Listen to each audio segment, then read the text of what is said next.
Most of us feel uncomfortable with silence. In conversations, silence feels awkward, heavy, like something needs to fill the space right away, and liars know that.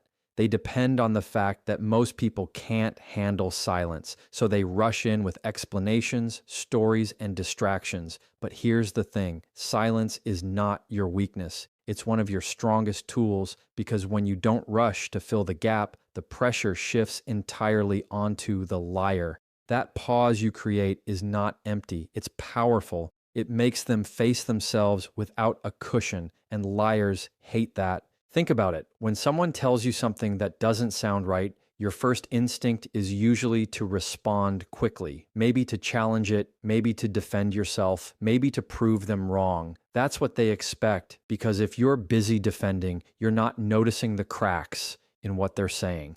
But when you don't bite, when you don't jump into defense mode, you leave them alone with their words. And suddenly, those words start to feel heavier to them.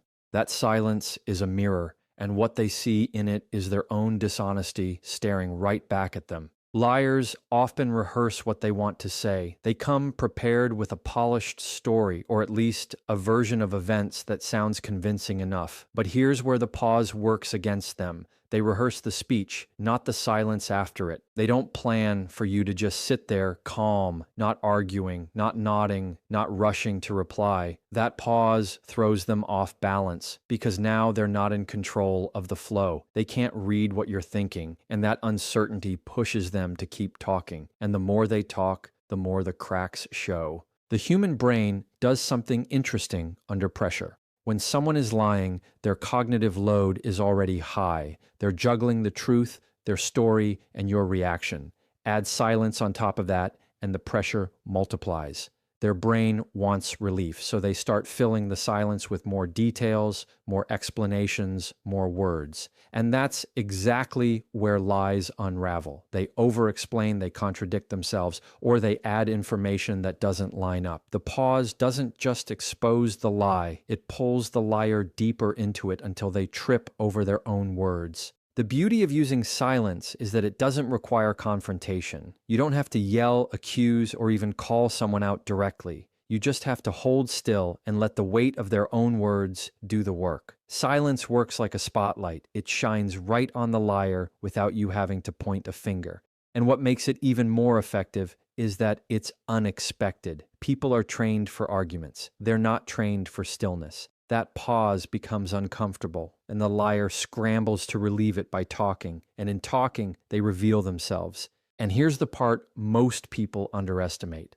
Silence gives you control. When you stay calm and quiet after a suspicious statement, you're not just exposing the liar, you're controlling the pace of the entire interaction. You're showing that you won't be rushed, won't be manipulated into reacting. That control puts you in the driver's seat because you get to observe, listen, and notice everything they're doing. The pause slows everything down so that you can pick up on the small signs, the stumbles, the unnecessary details, the sudden change in tone that you would have missed if you had jumped in too fast. So next time you sense dishonesty, don't rush. Don't argue. Don't immediately explain yourself. Just pause. Let the silence sit there.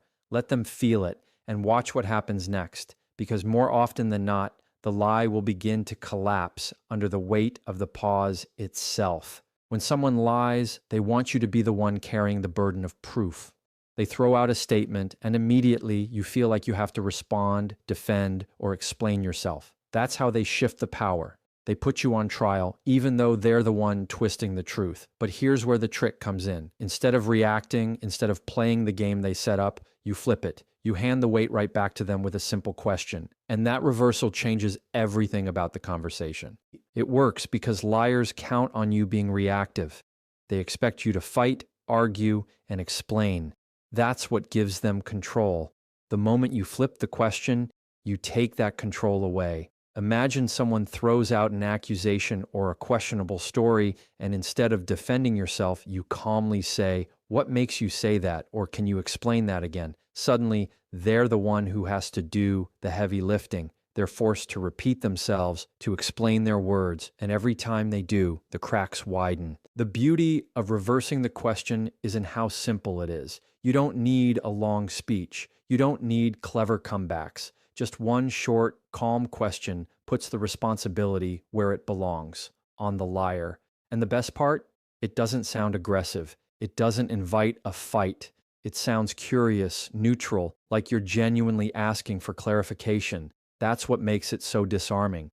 Liars are ready for arguments, but they're not ready for calm, direct curiosity. That's what catches them off guard. Think about how liars prepare. They don't usually build layers of explanation. They build a surface-level story, hoping you'll accept it without digging deeper. When you reverse the question, you force them to go beneath that surface. And that's where their story starts to fall apart. They repeat themselves, but the details shift.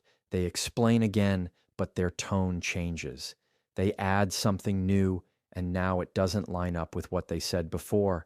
And the more they try to patch the gaps, the more obvious the lie becomes. And here's what makes it powerful. You don't need to raise your voice or accuse them outright. You're not saying, "I don't believe you." You're saying, "Can you tell me more?" That approach lowers defenses, but it also digs deeper. Liars are not prepared to dig. They want shallow waters where they can skate by without resistance. Your calm questions push them into deeper water, and deep water is where their story sinks. The reversal puts the pressure right back where it belongs without you having to do the hard work. Another layer of this trick is patience. When you reverse the question, don't rush to follow up. Just let them answer and listen carefully. Pay attention to the words they choose, the speed of their response, the way their story changes the second or third time around. You'll notice patterns, hesitation, repetition, unnecessary details. Those are the tells, and you only catch them because you slowed down, flipped the weight back on them, and gave them room to unravel themselves. So the next time someone throws something at you that doesn't add up, don't defend, don't argue, don't explain. Flip it.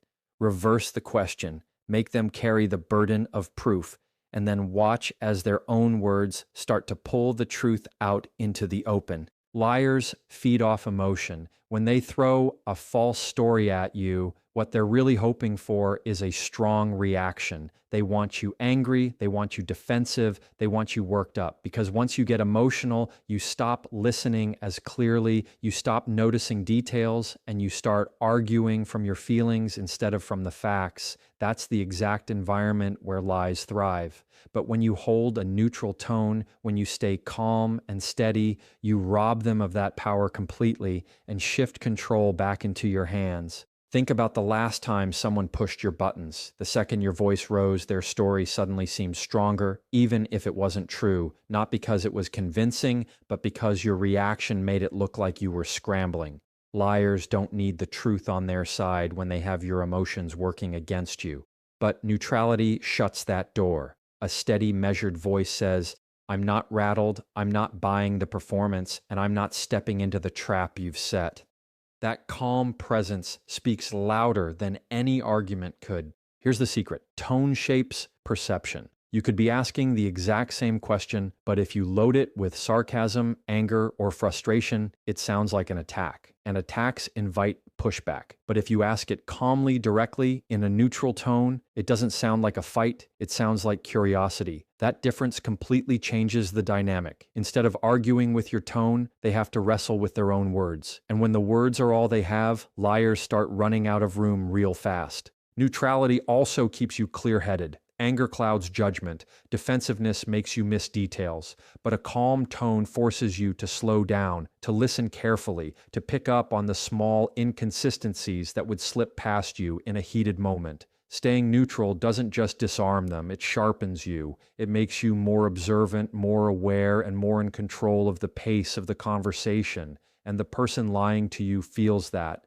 They feel that they're not shaking you, and that lack of control is what makes them nervous. What makes this strategy so powerful is that it's unexpected. Most liars are ready for a fight. They know their words are shaky, so they try to bait you into arguing. They want you to look like the unreasonable one while they play calm and collected. But when you flip that script, when you're the one staying neutral, steady, and unbothered, it throws them off. Now they're the ones trying to adjust, trying to fill the space, trying to justify themselves while you simply hold your ground with calm, consistent energy. And let's not underestimate the psychological impact of tone. A neutral tone doesn't give away what you're thinking.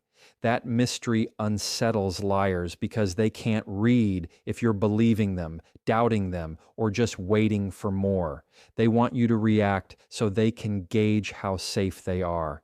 Your calm silence and steady tone deny them that feedback. It leaves them exposed because the only thing on display is their own story, and that story is rarely strong enough to hold up without your reaction propping it up. So when you catch yourself face to face with dishonesty, remember this: your voice is a tool. The words matter, but the way you deliver them matters just as much.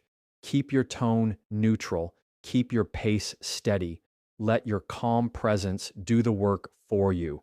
Because when your tone doesn't move, the liar eventually will.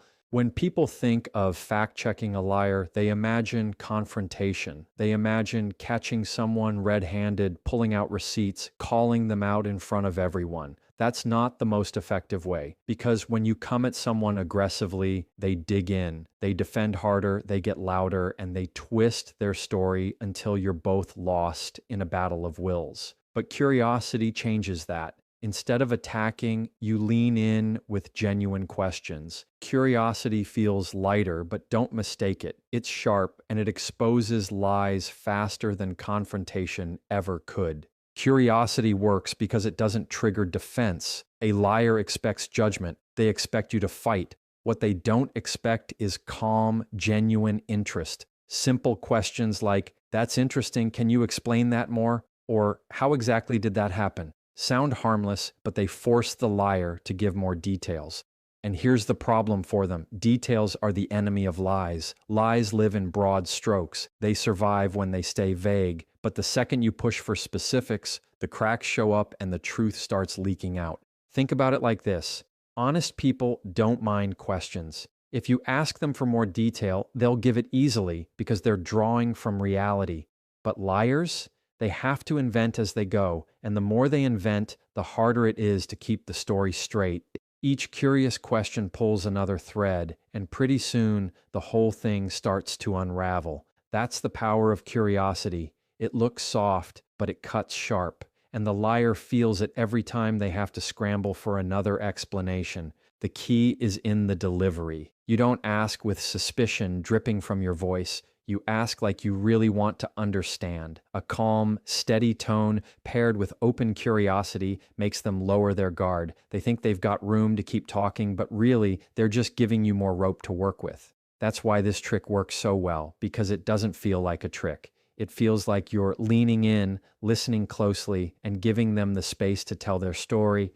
And in that space, their story usually falls apart. What makes curiosity so effective is that it shifts the dynamic. Instead of you trying to prove them wrong, you're giving them the chance to prove themselves right. And liars can't handle that pressure for long. They stumble over timelines, they contradict themselves, they repeat details in slightly different ways, and you don't have to do anything but nod, ask again, and let them keep talking. Curiosity gives you the advantage of being both calm and observant while they slowly reveal more than they intended. And here's the best part: curiosity keeps you out of the emotional trap. Instead of getting heated or frustrated, you stay focused on gathering information. That mindset keeps you clear. You're not trying to win an argument, you're trying to listen, and in listening, you win anyway, because the truth always shows up in the small details. The ones they can't keep straight when you ask the same question in 3 different ways. Curiosity gives you the patience to stay with it until the truth cracks through. So when you feel that something doesn't add up, resist the urge to attack or defend. Shift into curiosity. Ask questions. Dig into the details. Keep your tone neutral, your face steady, and your mind open. Because when you use curiosity as your fact check, you don't have to force the truth out. It reveals itself. Liars rely on speed. They know if they keep talking fast, throwing detail after detail. Most people won't have time to process what's being said. That's the strategy. Overwhelm you so that by the time you catch one inconsistency, they've already moved on to the next part of the story. That's how lies slip through the cracks. But here's where you flip the game. You don't let them set the pace. You slow it down. You take control of the rhythm. And when you do, the truth has nowhere to hide. The moment you slow down, you make them uncomfortable. Liars don't like space between words. They don't like pauses, because in that space, they lose momentum. Their confidence starts to fade, and the story they rehearsed suddenly doesn't flow the way it did in their head. Controlling the pace is about refusing to be rushed. It's about not letting someone else decide the speed of your response. You set the tempo, and that simple shift forces them to adjust. And in adjusting, they start to stumble. Controlling the pace doesn't just mean pausing, it means responding with intention. When they rush, you stay steady. When they push, you lean back. You can even repeat their words slowly, almost like you're trying to understand them better. That repetition slows the entire conversation down and forces them to hear their own story again. And when a liar has to hear their lie played back slowly, it doesn't sound as smooth as it did in their head. That's when hesitation starts to creep in. Slowing the pace also gives you time to think. Instead of reacting in the heat of the moment, you give yourself space to process. You notice the contradictions, the unnecessary details, the nervous energy hiding under their speed. Lies are easier to spot when you're not sprinting to keep up with the conversation. By controlling the pace, you make space for clarity, and clarity is what reveals the truth. It's not about being smarter or quicker. It's about being steady when they want you frantic. Here's another advantage. Slowing the pace keeps you calm. Liars often create urgency. They want you pressured, cornered, and flustered. They use phrases like, "we don't have time," or "just trust me on this." That's not coincidence, that's strategy. But when you refuse to buy into the urgency, when you slow down anyway, their tactic loses its grip. You remind yourself that no matter how fast they talk, you don't have to match their speed. And that decision alone takes their power away. What makes this trick powerful is how simple it looks. You're not accusing, you're not arguing, you're just slowing down. But that slowness exposes everything. The liar who seemed confident at full speed suddenly seems shaky when forced into half speed. The story that seemed airtight in motion suddenly looks fragile when it has to stand still. By controlling the pace, you don't have to fight for the truth. It eventually walks out into the open on its own. So the next time you're faced with a conversation that feels rushed, pressured, or just suspicious, remember this: you don't have to keep up with their speed. You get to